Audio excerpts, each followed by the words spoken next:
Jair Bolsonaro vai depor em poucas horas a Polícia Federal sobre o caso das joias árabes. Hoje, o ex-presidente entregou às autoridades a terceira caixa, que incluía abotoaduras, um anel e um relógio Rolex. Reportagem de Théo Cori. Bolsonaro vai prestar depoimento sobre os presentes que recebeu de países árabes na tarde desta quarta-feira. Também depõe, no mesmo dia e hora, outras 9 pessoas, entre elas o tenente-coronel Mauro Cid, que foi ajudante de ordens da presidência, e o ex-chefe da Receita Federal, Júlio César Vieira Gomes.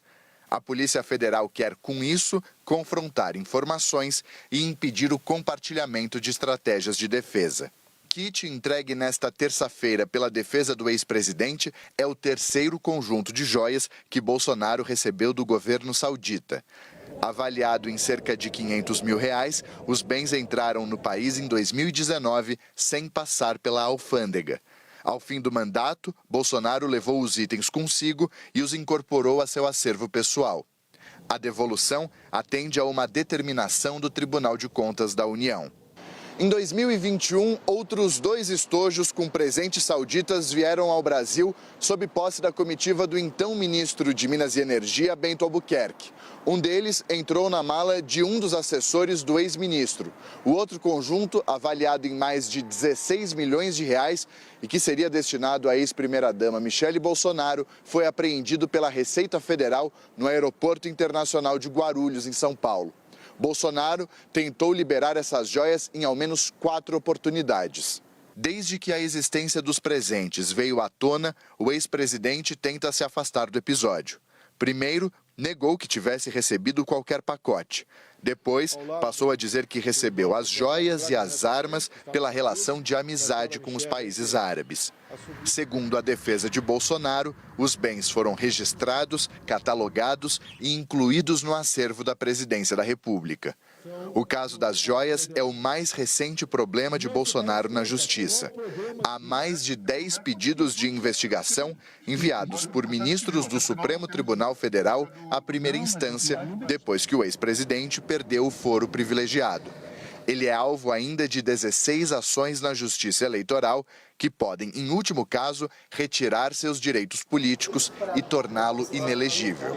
Pesquisa Datafolha, divulgada nesta terça-feira, mostrou que 51% dos eleitores defendem que Bolsonaro seja condenado pelo TSE por seus ataques sem provas às urnas eletrônicas e ao sistema eleitoral brasileiro. Outros 45% acreditam na inocência do ex-presidente e 4% não souberam responder. Vamos à nossa análise. Christopher, o Théo Cori estava nos contando, né? Mais de 10 casos na primeira instância, 16 processos na Justiça Eleitoral. É o início amanhã de um périplo do Bolsonaro por depoimentos na Justiça? E quais as chances, na sua avaliação, né? Você faz isso, consultorias de risco, dele ficar inelegível e dele ser preso?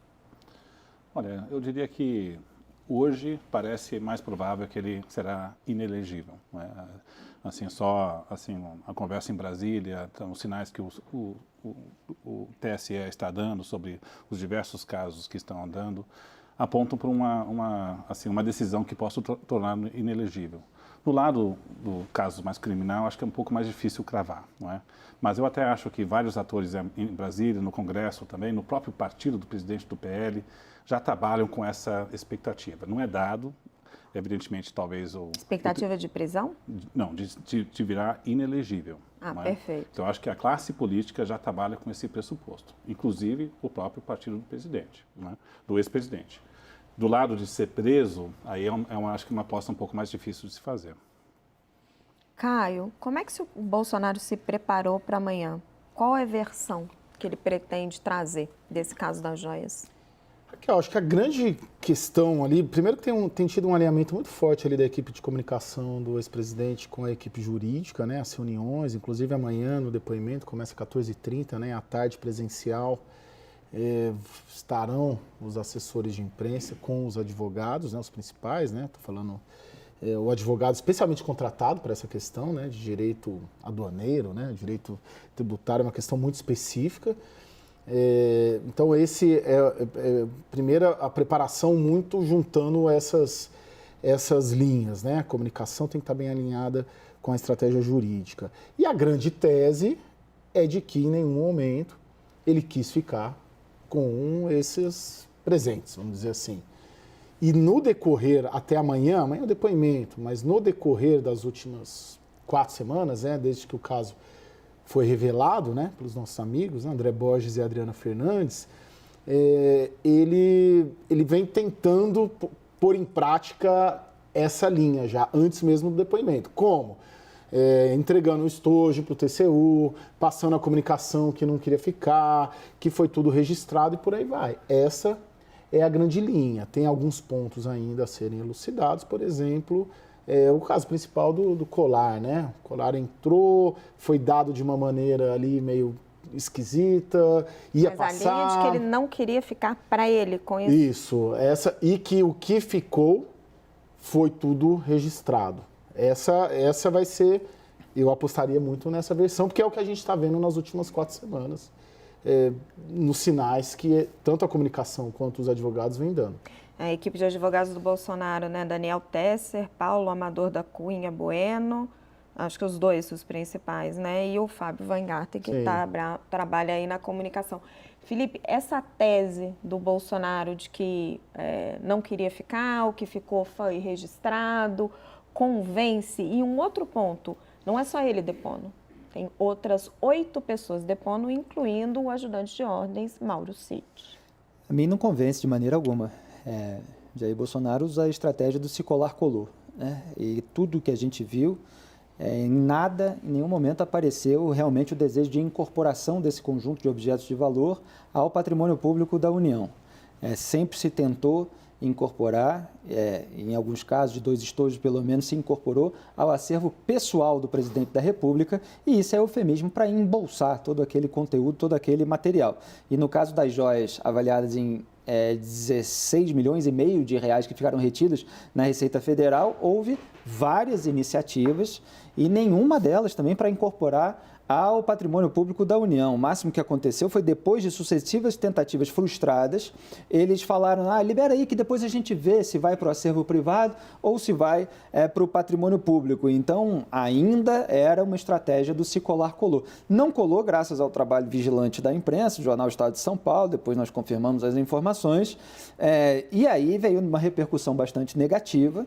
E aí, obviamente, a defesa se oferece para entregar, etc., porque tem representação no Tribunal de Contas da União, tem abertura de um inquérito policial, e então ele se vê impelido a entregar. E como você colocou no seu comentário de abertura, ele explora essa margem da lei. E, claro, uma narrativa de debate público é essa de foi tudo registrado. Se o sujeito registra que está indo para o seu acervo privado, na verdade, esse registro é uma tentativa de você embolsar, né? Porque tem um documento de que realmente recebi isso aqui, que você não tentou ficar com aquele objeto que tem um valor muito acima daquilo que pode ser considerado uma lembrança. Então, o presidente da República, um político qualquer que passa pelo mandato, ele não pode lucrar esse montante, dezenas de milhões de reais no caso de um relógio Chopard, por exemplo, ou de centenas de milhares de reais no caso de um relógio Rolex, por causa de missões diplomáticas, né? E depois, eventualmente, até poder vender esse material e se locupletar no exercício da função. Então, é uma imoralidade evidente, mas pode não render uma punição ou se render uma responsabilização apenas branda. Agora, Caio, a defesa do Bolsonaro trabalha com essa perspectiva de contradições, porque o Estadão trouxe também, né? Que a versão do Cid deve ser atribuir tudo ao Bolsonaro, que a ordem veio dele, principalmente naquele momento em que aquela última tentativa, né? Em que o Mauro Cid envia um subordinado ao aeroporto para tentar recuperar as joias. Sim, não, esse é um dos pontos. Eles sabem os buracos ali, né? Para serem trabalhados. É muito similar até a própria linha de defesa do Bento Albuquerque, né? Que também trata, olha, recebi o presente, não sabia que estava ali dentro. Toda a linha amanhã será nessa linha de não queria, né? Ao contrário ali do que o Felipe disse, eu estou falando na tese jurídica e na tese da comunicação, de que não havia o interesse, e no que houve interesse de ser por acervo próprio e pessoal, isso teria sido registrado. Vamos ver como isso se sustenta diante dos diversos depoimentos. Agora, Christopher, olhando para os impactos políticos de tudo isso, o quanto esses sucessivos processos, não vai ser só esses, são vários, dificultam a ideia de Bolsonaro liderar a oposição, como muitos senadores, como Ciro Nogueira, já publicamente declararam que querem que ele o faça? Olha, eu acho difícil que todos esses processos vão remover o Bolsonaro da posição da principal voz da oposição a esse governo. Evidentemente, existe muita discussão em Brasília, que o fato que ele ficou fora 3 meses, que ele está quieto, que tem um vácuo que pode ser ocupado por outras lideranças, que pode ser um protagonismo do governador de São Paulo, Tarcísio Freitas, do governador de Minas Gerais, a mulher do Bolsonaro, mas eu digo o seguinte, tem que combinar com os eleitores. Não é? A gente tem um ex-presidente que tem um elo muito forte com sua base. Nós temos uma base de opinião pública aqui no Brasil e também em outros países como os Estados Unidos, onde existe uma percepção que o sistema está quebrado enorme, uma enorme desconfiança contra os sistemas de justiça, contra a mídia, contra o sistema como um todo. Então, veja que a capacidade de uma liderança como Bolsonaro se colocar como vítima do sistema encontra eco perante a opinião pública. Então, os critérios que nós geralmente utilizamos, se ele é indiciado, se é condenado, ou se tem acusações, agora pode matar a vida política de uma liderança, nós estamos num outro mundo de critério de avaliação de lideranças políticas. Então, acho que a classe política em Brasília está subestimando o elo do ex-presidente Bolsonaro com a sua base eleitoral. Acredito que até membros do seu próprio partido, o Valdemar Costa Neto, tem essa mesma avaliação. Veja só o tratamento que está dando para o ex-presidente, também com a ex-primeira-dama. Acho que a visão do PL hoje é que ele vai ser um grande puxador de votos para as eleições municipais. Se ele se transformar inelegível, talvez não mine o capital político dele. Então, eu até diria que, mesmo ele virando inelegível, ele vai fazer uma grande diferença em quem é o candidato que ele apoia para a próxima eleição presidencial. Então, acredito eu que o ex-presidente vai ter uma grande sombra no cenário político brasileiro, independente dessas condenações na justiça. Mas é claro que importa bastante se ele pode concorrer ou não. Isso tem repercussões. Eu queria colocar, Raquel, primeiro, eu acho que o que sustenta a força política do Bolsonaro é o fato dele ser o principal líder, talvez não só da oposição, mas óbvio que é da oposição, mas o líder antipetista, anti-Lula no país hoje. A principal é a mais forte, com potencial para derrotar esse projeto político do qual ele foi derrotado. Então, podem ter inúmeros processos e questionamentos, como são 16 ações no Supremo Tribunal no TSE sobre inelegibilidade, fora os inquéritos criminais do Supremo. Mas, enquanto houver um Lula, vai haver um Bolsonaro com potencial para ser esse anti-Lula. Então, o sucesso do Bolsonaro na oposição está atrelado ao eventual insucesso do governo Lula no poder. Esse é um dado. E a questão da transferência é perfeita, porque o Lula também preso, pegando pelo outro caso, conseguiu transferir muito voto para o Fernando Haddad. Foi 45%, 56% a 44%, né? No segundo turno em 2018. Então, a transferência de capital eleitoral, ela é potencial. E é interessante que na chegada do Bolsonaro na semana passada, ele mesmo reconhece isso. Ele já, pelas conversas que eu tive, ele já sacou que não vai poder. Então, ele está falando de pesquisa, vamos ver quem vai ser o melhor, ele já fala que a Michelle não. Então, acho que o próprio partido e o próprio Bolsonaro já consideram essa possibilidade. Mas eu também não subestimaria essa força que, mais do que do Bolsonaro, é a força da oposição ao Lula, do antipetismo e do antilulismo que persiste no país, né? Felipe, uma provocação interessante do Caio. Ele está falando que enquanto existir o Lula, vai existir um Bolsonaro, um anti-Lula. Precisa ser necessariamente o Bolsonaro? E ele também coloca que o Lula preso conseguiu transferir votos para o Haddad, mas não o suficiente para ganhar. Não precisa ser Jair Bolsonaro. O sentimento antipetista, não no sentido de um preconceito contra as cores ou contra o partido em si, mas no sentido de repúdio aos crimes cometidos durante os governos do PT, uma histeria em relação à política identitária, naquele sentido de você chamar todo mundo de racista, homofóbico, quando qualquer pessoa apresenta uma divergência, porque estava assim em 2018, boa parte da esquerda, um certo cinismo em relação àquilo que se diz, àquilo que se prega, tudo isso estava muito grande, muito forte com as denúncias de corrupção, com a crise econômica legada pelo governo Dilma Rousseff em 2018. E quando a gente analisa até agora, depois de anos, aquela safra de candidatos, você não tinha ninguém que fosse tão incisivo contra o PT. E Jair Bolsonaro ocupou aquela lacuna. Quando a gente vê quem eram os candidatos, Geraldo Alckmin e Marina Silva estão com o governo Lula hoje. E o Ciro Gomes, que nunca conseguiu cavar um espaço de esquerda antipetista, porque o Lula ocupou todo esse campo da esquerda. E 4 anos com a máquina na mão, Jair Bolsonaro conseguiu muita propaganda, muita capilaridade, uma fama nacional ainda maior. Então, quando a gente fala de base, a gente fala ali de 15% a 30% de eleitores que ficam colados nessa liderança. Agora, o cálculo que eu vejo o Valdemar da Costa Neto, gente do PL fazendo, é que todo esse desgaste do Jair Bolsonaro, ele não neutraliza a base do Bolsonaro, mas ele gera uma dificuldade do Jair Bolsonaro crescer para o eleitorado mais moderado, mais independente, que é o eleitorado decisivo na hora de uma eleição presidencial.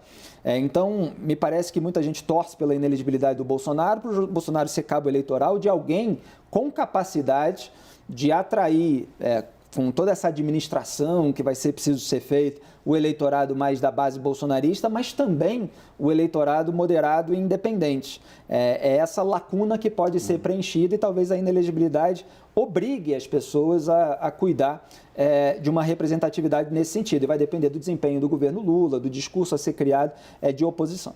Christopher, para a gente amarrar essa parte da nossa conversa e também fechando o fio com o início, com o nosso mote, que é o depoimento do Bolsonaro. Os processos judiciais contra ele travam um pouco o discurso, a forma como ele atua. A gente vai falar daqui a pouco do Trump, e o Trump estava vociferando agora na coletiva de imprensa. Bolsonaro está muito mais contido. Isso prejudica ele como candidato ou como cabo eleitoral? Eu acho que não, viu? Eu acho que também existe um cálculo de um recuo tático na exposição pública dele, um pouco, evidentemente, preocupação do lado jurídico, dos vários casos que a gente tem nos tribunais também, no Tribunal Superior Eleitoral, mas também é o início de um mandato. Então, assim, não é um momento para você realmente se expor ao público, se colocar contra o governo, porque existe uma certa lua de mel com o novo governo, o ambiente do Congresso é muito favorável ainda ao novo presidente. E, muito como o Donald Trump desapareceu por um ano, no primeiro ano do governo Biden, começou a aparecer mais depois, eu acho que existe uma analogia nesse sentido. E eu assim, acho que as declarações aqui do Caio e do Felipe são bem pertinentes, mas eu colocaria talvez uma camada adicional que eu acho que a gente não deve subestimar. O Bolsonaro, ele preenche a lacuna e a demanda para um candidato antissistema. Isso está muito claro nas pesquisas. Tem uma pesquisa da Ipsos Public Affairs, até que ilustrativa, que faz a seguinte pergunta. Você concorda com a afirmação que precisamos de um líder forte, disposto a quebrar as regras se for necessário? 61% dos brasileiros responderam de forma afirmativa a essa pergunta. Então, quando o Bolsonaro ele tem essa retórica que ele não age como político tradicional, ele bate nas instituições, infelizmente tem um eco e uma demanda por isso. Então, eu diria que não é só anti-PT. A gente tem que começar a pensar lideranças de credibilidade antissistêmicos. A gente está vendo isso na América Latina inteira. Então, eu acho que esse elo que o ex-presidente tem, também vem de preencher essa demanda. Agora, as alternativas ao Bolsonaro, elas não são de sistema, né? No campo conservador, de direita, o Tarcísio, Zema... Não acho que preenche essa lacuna. Então, assim, é por isso que não é trivial ocupar o espaço do que o Bolsonaro preenche. Então, é um capital político importante que ele tem. Mas aí que é o nó, né? Entre você falar com esse eleitor antissistema e falar com o eleitor um pouquinho mais moderado. Você quer completar alguma coisa que eu preciso chamar? Não, é que eu só peguei o antipetismo porque eu estava falando de 2018. Acontece que mesmo com o discurso antissistema, Bolsonaro perdeu em 2022. Então, isso também não pode ser perdido de vista. É claro que, dependendo dos movimentos do sistema, né, como ele é conceituado nessa retórica, e Bolsonaro nunca foi, na prática, antissistema, isso é só discurso em que muita gente cai,